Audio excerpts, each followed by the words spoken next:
안녕하세요. 미국 주식을 사랑하는 미주달입니다. 제 S&P 500도 최고점을 경신했고 지금 나스닥도 정말 무섭게 올라가고 있죠. 지금 시장에서는 어떻게 바라보고 있냐면 일단 금 가격을 보면 계속 올라가고 있죠. 금은 실물화폐라고 했잖아요. 예. 실물화폐가 올라간다는 소리는 유동성 공급이 있다라는 거죠. 예. 유동성 공급이 있다라는 건데 중요한 건 종이 지폐는 유동성 공급이 있다 보면 화폐 가치가 내려가겠죠. 그 대신 실물화폐는 어떻게 되죠?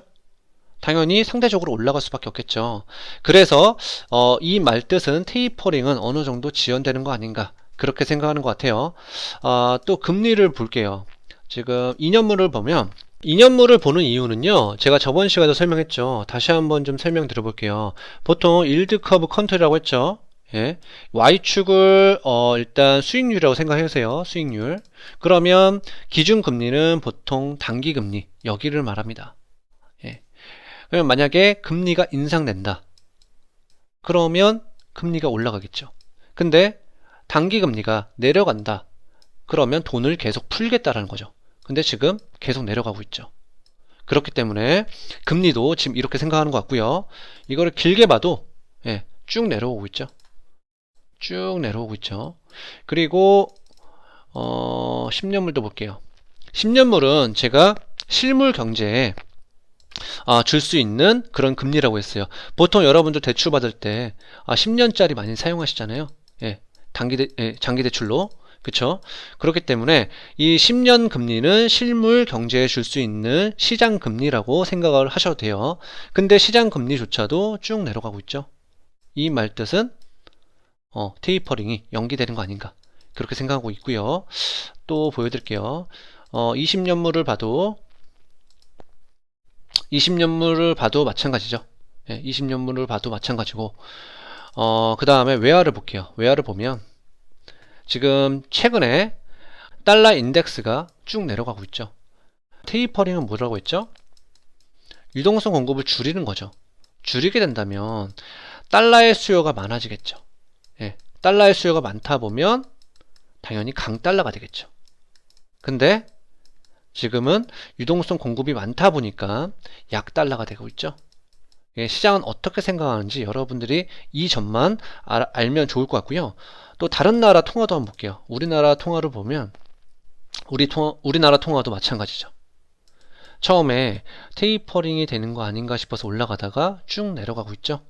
또 다른 나라 통화도 볼게요. 지금 엔화를 봐도 마찬가지죠. 엔화도 쭉 내려가고 있습니다. 그 다음에 위안화도 볼게요. 위안화도 봐도 지금 최근에 쭉 내려가고 있죠. 유로도 볼게요.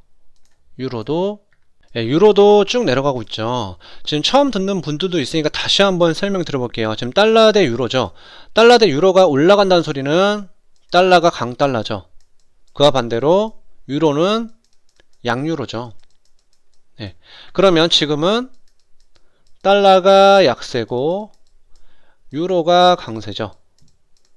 이렇게 되면 유로는 좋죠. 만약에 달러 빚을 가져왔잖아요. 달러 빚을 가져왔으면 부채 부담이 덜하겠죠. 그쵸? 근데 만약에 테이퍼링을 하면 달러의 수요가 많아지죠. 그러면 유로가 약세가 되죠. 그러면 유로가 달러 빚을 가져왔을 거 아니에요? 그러면 유로는 부채 부담이 늘어나겠죠. 그쵸? 그래서 환율을 가지고 어느 정도 스탠스를 알 수 있다라고 설명을 드렸어요. 테이퍼링을 하면 자산 매입을 줄이는 거죠. 공급을 줄이는 거예요. 공급을 줄이면 시중에 달러가 줄어들겠죠. 달러의 수요는 많은데 그러면 달러가 강달러가 되겠죠. 근데 지금은 유동성 공급을 더 푼다고 하니까 달러가 약세가 될 수밖에 없겠죠. 그래서 지금 시장은 이렇게 생각하는 것 같다라고 설명을 드리는 거고요. 그리고 신흥국 화폐를 보셔야겠죠.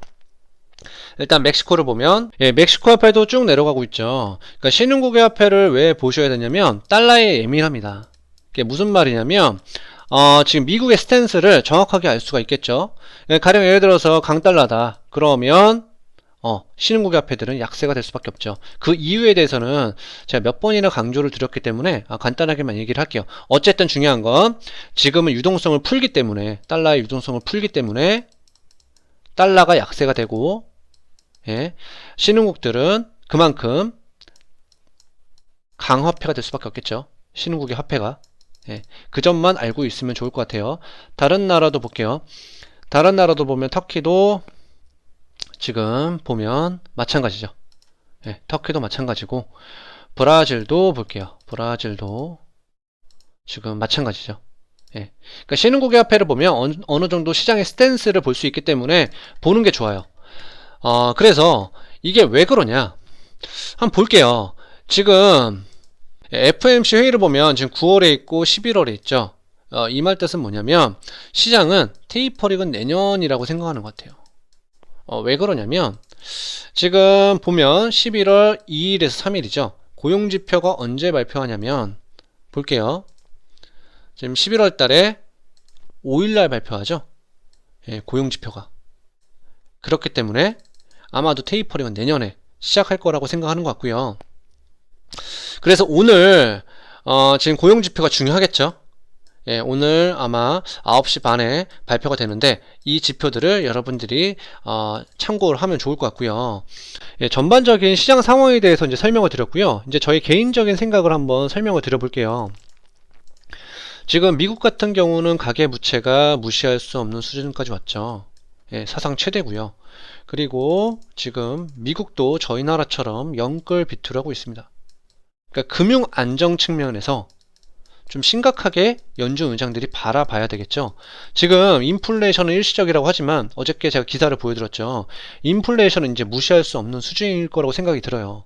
그렇기 때문에 금융 안정 측면에서 테이퍼링은 있어야 된다라고 생각이 들고요. 굳이 연준 의장이 이런 표현을 안 해도 됐는데 이런 표현을 했죠. 네, 어제도 제가 보여드렸죠. This year이라고 표현을 했어요. 연준 의장이 잭슨 홀 미팅에서. 이 표현을 왜 썼겠어요? 그만큼 연준 의장은 테이퍼링에 대해서 지지한다라는 거죠. 예.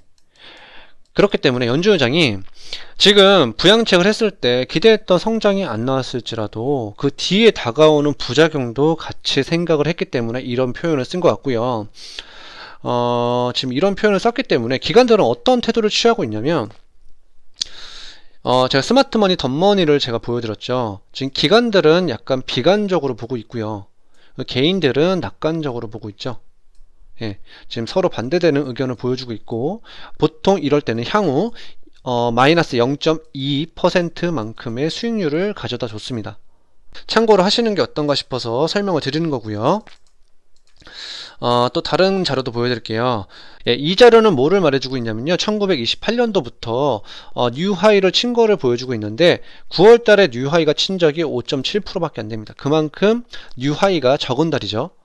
예, 또 다른 자료도 보여드릴게요. 지금 S&P 500이 8월 달에 고점 이후로 마감 이후로 어떤 퍼포먼스를 보여줬냐면 마이너스를 기록을 해줬어요.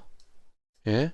그리고 다우존스도 보여드릴게요. 다우존스도 마찬가지로 다우존스도 지금 보면 평균 수익률이 좋지 않았죠. 예. 근데 나스닥은 그에 반해서 뭐 나쁘진 않았습니다. 그렇다고 좋다고 얘기할 순 없죠. 지금 여기 보시다시피 예, 그 나스닥을 보면 나스닥이 8월 달에 그 하이 리코드를 찍고 나서 어떻게 평균 수익률을 보여주고 있죠? 그렇게 좋지 않았죠. 그래서 여러분들한테 드리고 싶은 말은 추가적으로 들어가실 때는 계속적으로 설명드리지만 신중해야 된다라는 거를 말하고 싶었고요. 그 다음에 다른 주제로 제가 한번 얘기를 해볼게요. 예, 지금 시진핑이 베이징에다가 증권거래소를 설립할 것이라고 얘기를 했어요. 이거 의미하는 바가 큰데요. 그만큼 금융 개방을 하겠다라는 거죠. 금융 개방을 왜 할까요? 보여드릴게요. 일단 중국은 디지털 위안화로 펀드 보험 구매도 추진하고 있죠. 그만큼 디지털 커런시로 가기 위한 포석을 만들고 있죠. 왜 포석을 만들까요? 제가 차트를 한번 보여드릴게요. 지금 이건 상하이 지수고요. 이거는 미국 금리를 나타내 줍니다. 2015년 말에 미국이 금리를 올렸죠. 그러니까 상하이 지수는 어떻게 됐죠? 쭉 내려갔죠. 왜 내려갔죠? 이때 자본 유출이 일어났죠. 예. 이때 중국은 막 돈을 풀고 있는데 미국은 긴축을 했어요. 그러면 중국에 있는 투자자들이 주식, 채권 팔고 다 미국으로 갔죠. 왜냐하면 미국은 그만큼 금리를 많이 주잖아요. 그렇기 때문에 자본 유출이 일어났기 때문에 디지털 커런시로 가기 위한 몸부림을 보여주고 있는데요. 왜 그러냐? 디지털 커런시로 가면 자본 유출도 통제가 가능하잖아요. 컨트롤이 가능하잖아요. 중국의 스탠스는 뭐냐면 디지 추싱도 지금 제재를 하고 있죠. 그러니까 디지 추싱에 들어가는 개인정보 있잖아요. 그것도 정부가 다 가져가기 위해서 하는 거죠. 무슨 말이냐면 다른 기사 내용도 보여드릴게요. 지금 알리페이 뿐만 아니라 위챗페이도 지금 규제를 하고 있죠. 이 말뜻은 뭔지 아시죠? 민간 결제권을 정부가 가져가겠다라는 거죠. 예. 그러면 그 민간 결제권을 가져간다라는 거는 개인들의 정보도 다 정부가 가져가겠다라는 거죠. 예. 그러면 이런 말 그대로 빅데이터가 생기는 거잖아요. 그러면 정부가 다 규제하겠다라는 거예요. 한마디로 말해서 지금 자본 유출 있죠. 차트를 다시 한번 보여드릴게요. 2015년, 2016년대처럼 이런 식으로 당하지 않겠다라는 것을 보여주고 있죠. 예. 그러니까 자본 유출을 어느 정도 컨트롤이 가능하죠. 왜냐하면 돈이 훤하게 다 보이잖아요. 정부 내에서. 예. 그렇기 때문에 이런 이유가 있고요. 미국 같은 경우는 미온적인 반응을 보여주고 있죠. 왜 그러냐면 그것도 기사 내용을 보여드릴게요. 미국이 디지털 화폐의 속도를 못 내는 이유가 뭐냐면 디지털 달러 도입 시 월가 은행 수익 구조에 타격을 줘요. 그게 무슨 말이냐면 가령 예를 들어서 중국처럼 디지털 화폐가 도입을 한다면 연준에서 발행하겠죠. 페드에서 발행을 하면 어떤 문제가 발생하냐면 JP모건이랑 그 다음에 뱅크 오브 아메리카 그 다음에 모건 스탠리 등등 예금들이 다 연준한테 가겠죠. 예. 그러면 예금이 JP모건이랑 뱅크 오브 아메리카에 안 가면 어떻게 되죠? 예금이 안 들어가요. 그러면 대출이 안 나가겠죠. 그러면 대출 금리 올라가겠죠. 그러면 실물 금리도 올라가겠죠. 그러면 실물 경제에다가 타격을 줄 수 있겠죠. 그래서 지금 미국 같은 경우는 미온적인 반응을 내고 있고요. 그래서 이런 부분에 대해서 여러분들이 참고를 하면 좋을 것 같아서 지금 제가 설명을 드리는 거고요. 그래서 오늘 제가 준비한 영상은 여기까지예요. 그래서 오늘 영상이 좋았다면 구독과 좋아요 꼭 부탁드리겠고요. 그럼 다음에 만나요. 안녕!